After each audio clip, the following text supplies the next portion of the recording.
ఇంతకు ముందు వీడియోలలో మనం వివిధ రకాల రసాయన చర్యల గురించి వివరంగా తెలుసుకున్నాం కదా. ఈ వీడియోలో మనం ఆ రసాయన చర్యలను కొన్ని ఉదాహరణల ద్వారా ఎలా గుర్తించాలో వివరంగా నేర్చుకుందాం. ఇక్కడ మనకు 4 వేర్వేరు రసాయన చర్యలు ఇచ్చారు. వీటిని మనం రసాయన సంయోగం, రసాయన వియోగం, రసాయన స్థానభ్రంశం మరియు రసాయన ద్వంద్వ వియోగం లేదా ద్వంద్వ స్థానభ్రంశ చర్యగా విశ్లేషించి గుర్తించాలి. ముందుగా మొదటి చర్యను తీసుకుందాం. ఇక్కడ ఎడమవైపు క్రియాజనకాలు అంటే రియాక్టెంట్ స్థానంలో ఐరన్ సల్ఫేట్ ఉంటే, కుడివైపు క్రియాజన్యాలు అంటే ప్రోడక్ట్స్గా ఐరన్ ఆక్సైడ్, సల్ఫర్ డయాక్సైడ్ మరియు సల్ఫర్ ట్రయాక్సైడ్ ఏర్పడ్డాయి. అంటే ఈ రసాయన చర్యలో కేవలం ఒకే ఒక క్రియాజనకం వియోగం చెంది బహుళ క్రియాజన్యాలుగా అంటే ప్రోడక్ట్స్గా విడిపోతోంది.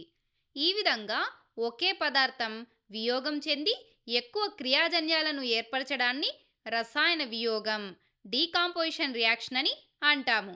కాబట్టి ఈ చర్య రసాయన వియోగంకు ఉదాహరణ. ఇప్పుడు మనం రెండవ చర్యను పరిశీలిద్దాం.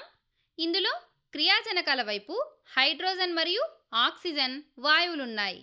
కానీ క్రియాజన్యాల వైపు చూస్తే కేవలం నీరు H2O మాత్రమే ఉంది. అంటే ఒకే ప్రోడక్ట్ ఏర్పడింది. అంటే ఈ చర్యలో 2 లేదా అంతకంటే ఎక్కువ బహుళ క్రియాజనకాలు కలిసి ఒకే ఒక క్రియాజన్యాన్ని ఇస్తున్నాయి.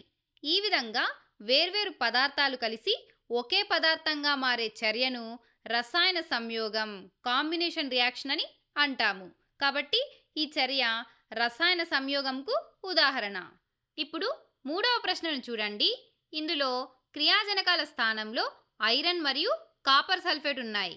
వీటి మధ్య చర్య జరిగిన తర్వాత మనకు ఐరన్ సల్ఫేట్ మరియు కాపర్ లభిస్తున్నాయి. ఈ సమీకరణం ద్వారా మనకేమర్థమవుతోందంటే ఈ చర్యలో మొదట ఐరన్ విడిగా ఒంటరిగా ఉంది, కాపర్ ఏమో సల్ఫేట్తో బంధించబడి ఉంది. కానీ చర్య జరిగిన తర్వాత ఆ కాపర్ ఉన్న స్థానాన్ని ఐరన్ ఆక్రమించుకొని ఐరన్ సల్ఫేట్గా మారిపోయింది. దీంతో కాపర్ ఆ సమ్మేళనం నుండి బయటకు వచ్చి ఒంటరిగా మిగిలిపోయింది.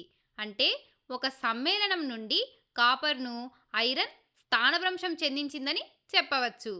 ఈ విధంగా అధిక చర్యాశీలత కలిగిన మూలకం అల్ప చర్యాశీలత కలిగిన మూలకాన్ని దాని సమ్మేళనం నుండి తొలగించే చర్యలనే రసాయన స్థానభ్రంశ చర్య, డిస్ప్లేస్మెంట్ రియాక్షన్స్ అని అంటాము. కాబట్టి ఈ చర్య రసాయన స్థానభ్రంశంకు ఉదాహరణ. ఇప్పుడు చివరి చర్యను చూడండి. ఇక్కడ బేరియం క్లోరైడ్ మరియు హైడ్రోజన్ సల్ఫేట్ ఈ రెండూ కలిసి బేరియం సల్ఫేట్ మరియు హైడ్రోజన్ క్లోరైడ్ని ఏర్పరుస్తున్నాయి. అంటే ఈ చర్య మొదట్లో బేరియం క్లోరిన్తో కలిసి ఉంది, హైడ్రోజన్ సల్ఫేట్తో కలిసి ఉంది. కానీ చర్య తర్వాత బేరియం సల్ఫేట్తోనూ హైడ్రోజన్ ఏమో క్లోరిన్తోనూ కలిశాయి. అంటే ఇక్కడ క్రియాజనకాలలోని అయాన్లు పరస్పరం తమ స్థానాలను మార్చుకున్నాయి.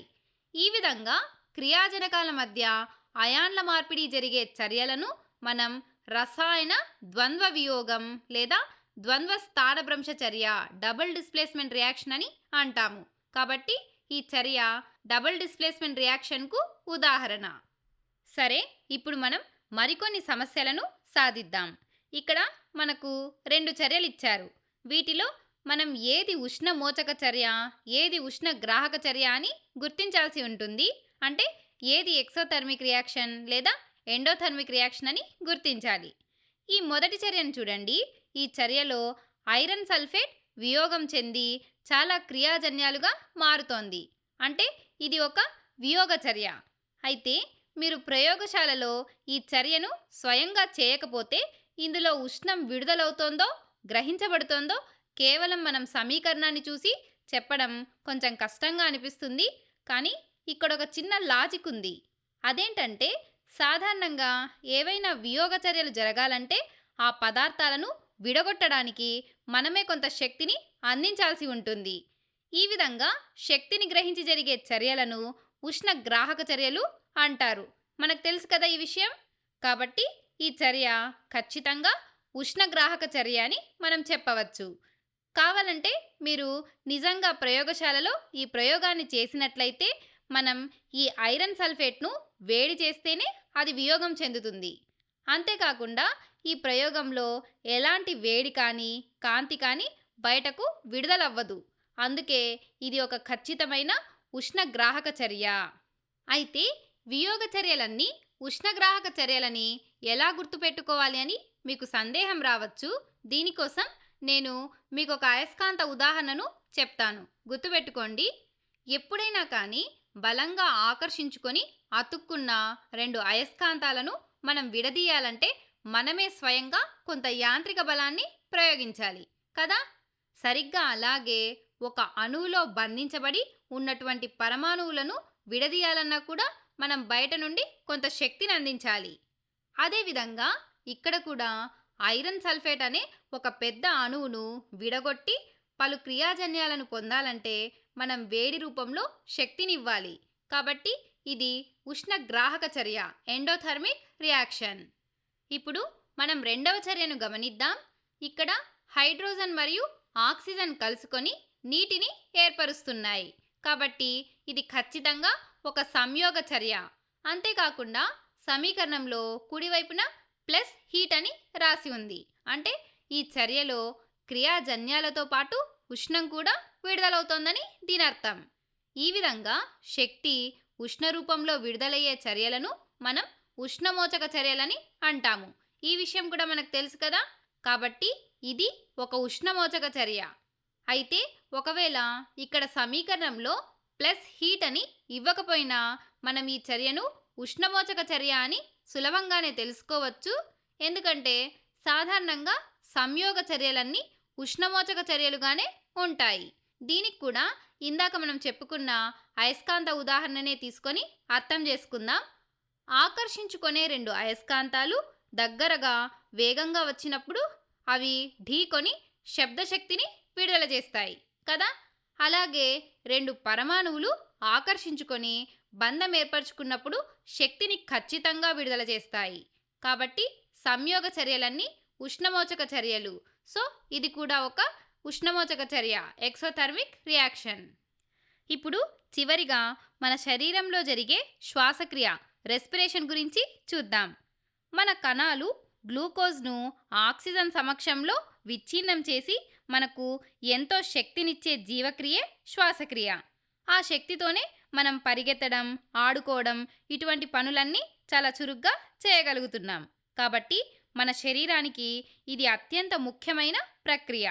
ఈ ప్రక్రియలో మనకు జీవక్రియల కోసం శక్తి నిరంతరం విడుదలవుతోంది. కాబట్టి ఇది ఉష్ణమోచక ప్రక్రియ, ఎక్సోథర్మిక్ రియాక్షన్. సరే, ఇక చివరి సమస్యను చేద్దాం. ఇక్కడ మనకు ఒక రసాయన చర్యనిచ్చారు. ఇందులో ఏ మూలకం ఆక్సీకరణం అంటే ఆక్సిడేషన్ చెందుతోంది, ఏది క్షయకరణం రిడక్షన్ చెందుతోందో మనం గుర్తించాలి. ముందుగా అసలు ఆక్సీకరణం, క్షయకరణం అంటే ఏంటో వాటి నిర్వచనాలను ఒక్కసారి మనం గుర్తు చేసుకుందాం. ఆక్సీకరణం అంటే ఆక్సిజన్ను కలపడం. అంటే ఒక రసాయన చర్యలో ఏదైనా ఒక మూలకానికి ఆక్సిజన్ వచ్చి చేరినా లేదా ఆ మూలకం నుండి హైడ్రోజన్ తొలగించబడిన ఆ ప్రక్రియను మనం ఆక్సీకరణమని అంటాము. ఇక క్షయకరణం విషయానికి వస్తే ఇది ఆక్సీకరణానికి పూర్తిగా వ్యతిరేకంగా ఉంటుంది. అంటే ఒక మూలకం నుండి ఆక్సిజన్ అణువు తొలగించబడినా లేదా ఆ మూలకానికి కొత్తగా హైడ్రోజన్ వచ్చి చేరినా ఆ మూలకం క్షయకరణం చెందింది అని అంటాము. ఈ నియమాలను ఉపయోగించి ఇప్పుడు ఈ చర్యలో ఏం జరుగుతుందో తెలుసుకుందాం. ఇక్కడ క్రియాజనకాలలో మొదట హైడ్రోజన్ పూర్తిగా ఒంటరిగా ఉంది. కానీ చర్య జరిగిన తర్వాత ఆ హైడ్రోజన్కు ఆక్సిజన్ అణువు వచ్చి చేరింది. హైడ్రోజన్కు ఆక్సిజన్ తోడైంది కాబట్టి ఈ ప్రక్రియలో హైడ్రోజన్ మూలకం ఆక్సీకరణం చెందిందని మనం అర్థం చేసుకోవచ్చు. ఇక ఆక్సిజన్ను చూస్తే మొదట ఇక్కడ ఆక్సిజన్ వాయువు ఒంటరిగా ఉంది. కానీ చర్య తర్వాత దానికి హైడ్రోజన్ వచ్చి కలిసింది. కాబట్టి ఇక్కడ ఆక్సిజన్ క్షయకరణం చెందుతోంది. ఈ విధంగా ఒకే రసాయన చర్యలో ఆక్సీకరణం మరియు క్షయకరణం రెండూ కూడా ఏకకాలంలో జరుగుతుంటే ఆ నిర్దిష్ట చర్యను మనం ఆక్సీకరణ క్షయకరణ చర్య లేదా రెడాక్స్ చర్య అని పిలుస్తాము. ఈ విధంగా వివిధ ఉదాహరణల ద్వారా రసాయన చర్యల రకాలను, ఉష్ణ మార్పులను మరియు రెడాక్స్ చర్యలను ఎలా విశ్లేషించి గుర్తించాలో మనం ఈ వీడియోలో స్పష్టంగా తెలుసుకున్నాం.